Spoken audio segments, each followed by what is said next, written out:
What's up, YouTube? Okay, today we are here and we're going to do a little review on my new bike. This is a Genesis Saber. It's a 700C 21 speed. This is a bike from Walmart, big box store, cheap bike. I just wanted to go over some things that are what the bike is, what the bike's not, some of the things I like about it, maybe some of the things I don't like about it. And then over here is a Kent thruster, also a Walmart bike. I want to talk about this and do some comparisons to that bike, but I think it's worth mentioning this bike in this video also. So my plans on this bike is I am a beginner bicycler, I would say, cyclist, at least I'm trying to be, just kind of getting into it. And some of the things I love about this bike, it was only $200, only $200. I was doing a lot of research trying to find a bike on the internet, and I was finding bikes for $500, $1,000, used bikes for $1,500. I'm like, I'm just not going to get into the sport of cycling when I have to spend that much money to get into bike cycling. So I'm just like, no. Came across this bike and it really reminded me of my Kent thruster, and I love this bike also. The reason why I wanted to get rid of this bike, well, I shouldn't say get rid of this bike because I'm probably going to keep it. This is a fixie bike. So it's also, you can swap it. So it's either a fixie or you swap this hub back and then you can pedal backwards. That's how I have it set up now. I do not have it set up as a fixie. But this one, I really wanted it because the gears. Like I said, I'm trying to get into cycling, trying to do some cardio as exercise. That's why I wanted this bike. So some of the things I like about this bike that bike doesn't have is obviously the gears. This is an aluminum frame, so it is pretty light. I'll get a scale in a little bit and actually weigh the two so you guys can see how much it weighs, because that is one thing I could not find any information on via Walmart's website or any other YouTubers talking about this. Just could not find out what the weight was. So we have an aluminum frame, aluminum wheels, dual aluminum wheels. We do have the Shimano shifters, which is very name brand. I am guessing it's probably one of their lowest quality versions, which is okay. We do have twist gears, as you can see right here. This is my cell phone holder. It does not come with this. I got this off of Amazon. I can post the link on it. I think this was $16. The grip tape is really nice. Like, I love it. I love the colors of the bike. One thing that I'm definitely going to do on this bike, which I've done on the thruster also, is I'm going to de-label everything. I'm going to take all the decals. I think I'm going to do a high-speed video of that later and let you guys know how long that took me to get all these little stickers off of everything. I think these come off too. So like I said, one of the things I love about this is only $200. It's getting me into the sport of cycling. I know there's some other options for beginners. You know, you could buy a $1,000 used bike for maybe $750, and then yeah, you could use it for a while, and if you stay into cycling or decide to not do the sport anymore, you could resell it for about what you paid for it. But I think this bike, after I de-label everything, use it for a couple years and then try to resell it, you know, I'm going to be in the same situation. I'll probably be able to sell it for 150 bucks, maybe a little less. I don't know. We'll see. But another thing I want to mention is I've been doing a specific route out by my house, out in the country. It's mostly flat on my thruster bike here. It's an 11-mile round trip ride, and when I did the same trip on this bike, that bike I did it in about 47 minutes. This one I did in 42 minutes. So right there, I mean, I'm saving 5 minutes off of that route. That's better than a 10% increase right there. When I immediately got on this bike, I'm like, wow, I can ride so much longer without the effort on this bike than I could this bike.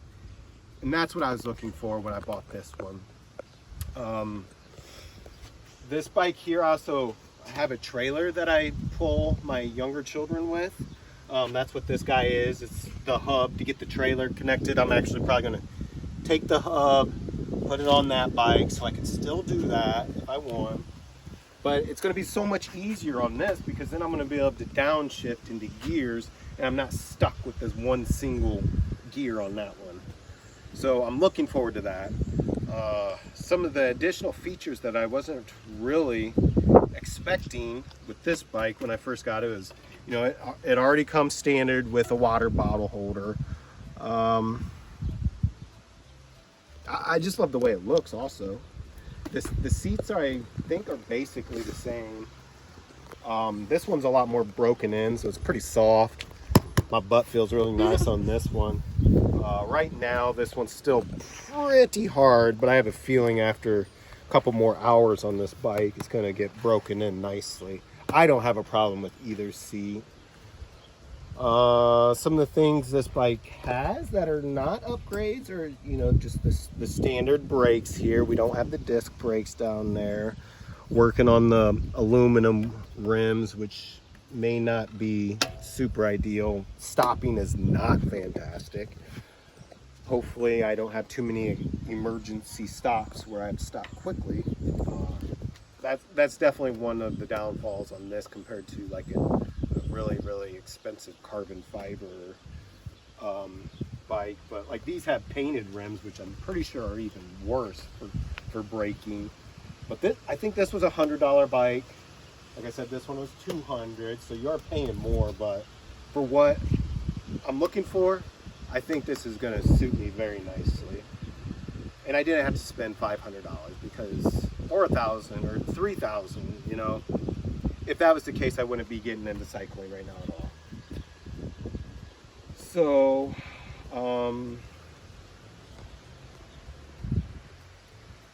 yeah, that's about it for right now.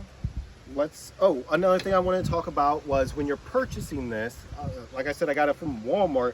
It already came pre-assembled, and I know one thing that people say out there is, you know, look at the quality of the assembly when you purchase a bike, or if you get one online, if you don't know what you're doing, try to get a hold of somebody that kind of is mechanically inclined to put together the bike nicely and not over tighten things, but don't under tighten them. This came assembled already, but if you get it online, a couple things like you definitely want to check for is like, make sure your rims aren't bent. Like that rolls nice and straight. That's nice. Make sure it's not wobbling back and forth like crazy. Same thing with the back here. You know, it rolls nice and straight. So that's definitely one thing you want to check out if you get it online. Make sure you're tight here on your pedals. I've seen a lot of people have their pedals strip out and break. That's because it probably wasn't tightened correctly from brand new. Make sure your brake stuff is tightened here. Make sure you're tight here. I would recommend just checking all of these things when you get a new bike. Here. If you look at the weld quality, this is an aluminum frame. The welds are really nice. Like, I'm very impressed for like a cheap bike. They have really nice beads everywhere. That was one of my major concerns when I was getting a cheap aluminum bike, is I was afraid that some of the manufacturing process wasn't going to be all that great, but pretty happy so far. So I think I'm going to get the scale and we'll be right back. Okay, welcome back. One of the things I wanted to know is how much this bike weighed, and unfortunately online I never seen a weight for it, so I'm gonna let you guys know right now how much it weighs. So 183.6, and with the bike I am at 214.8. Yep. I think that's 30 pounds, 0.4 difference. Okay, now for just a quick comparison with the Kent thruster, we are at 213.2 or 4, 213. So I think that's 29.2 or 4, 29 point something pounds. So the thruster is slightly lighter than the Genesis Saber, but it's very close. Right around 30 pounds for each bike. I just wanted you guys to know that.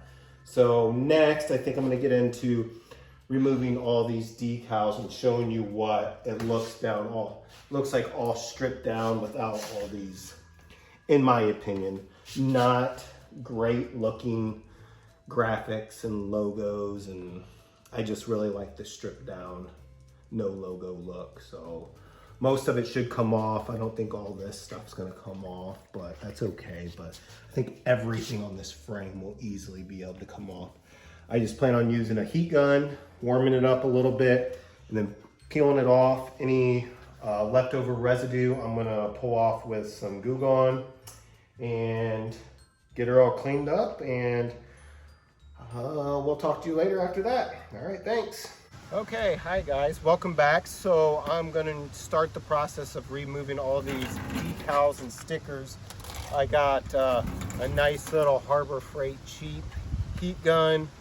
I don't remember how much these cost, but I can link a description or a link in the description of this item below off of harborfreight.com. So check that out. Pretty sure it's inexpensive. I think under 20 bucks. Don't quote me on that. I bought this years and years and years ago. And I'm gonna use some Goo Gone if there's any leftover adhesive after I pull the stickers off. Hopefully adhesive comes off with the stickers. Hopefully I don't even need to use the heat gun. We'll see. I'll let you guys know how long this process takes me when we come back after the time-lapse video. So stay tuned. Thank you.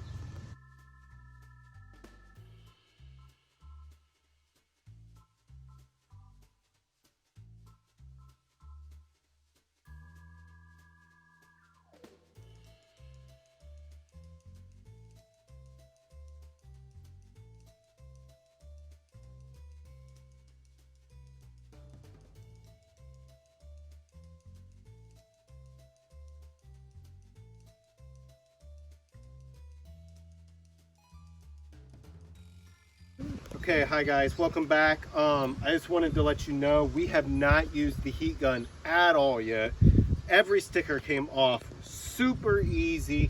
That was basically put on like originally from the manufacturer, I'd say. A couple stickers did not want to come off.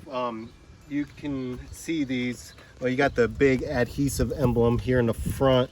I don't think this is going to be very hard, but some of this foam like stuff and the adhesive wanted to stick. This one didn't want to come off very easily. As you can see, it's just tearing. So that's going to take me a little bit more time, and the heat gun, I think. This one here, I haven't even tried yet because I wanted to tell you guys what the model number was. So it is a model number GS72786. It is made by Kent International. Why they call a Genesis Saber is beyond me. I don't know why, but it is a Kent bike, just like the Kent thruster. Couple other stickers that didn't want to come off would be like the right, left. It's on both of these. Same thing on the left side here and here. Am I missing any? The warning here. Oh, the barcode from what I would assume would be from Walmart. Men's Genesis Saber. GS72786 model number, made in China. Boo. Unfortunately, it is not American made, but that's what you get for 200 bucks, I guess. So, all right, I'm gonna use the heat gun, and we'll see you soon.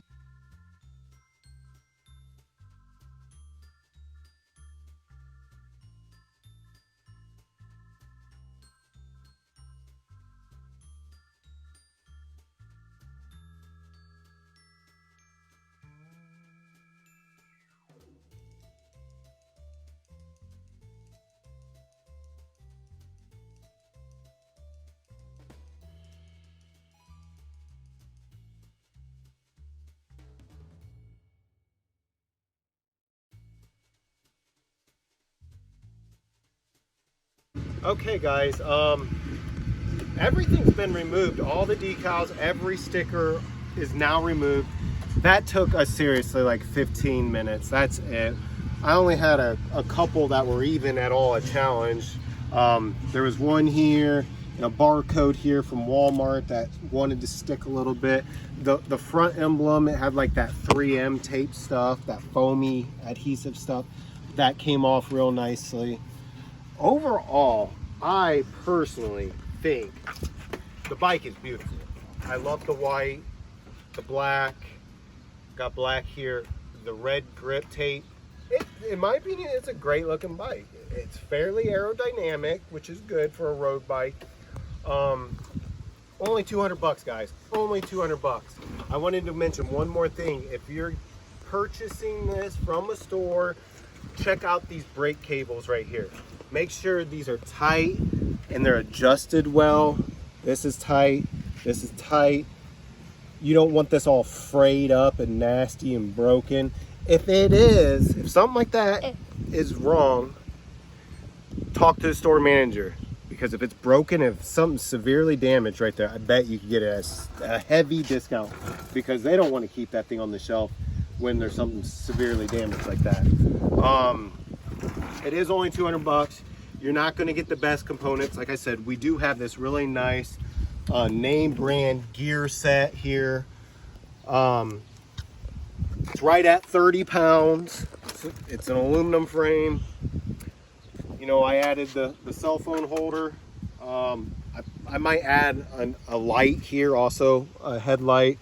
I might put a tail light if I decide to do a little bit of riding from in the dusk or dawn area of the day.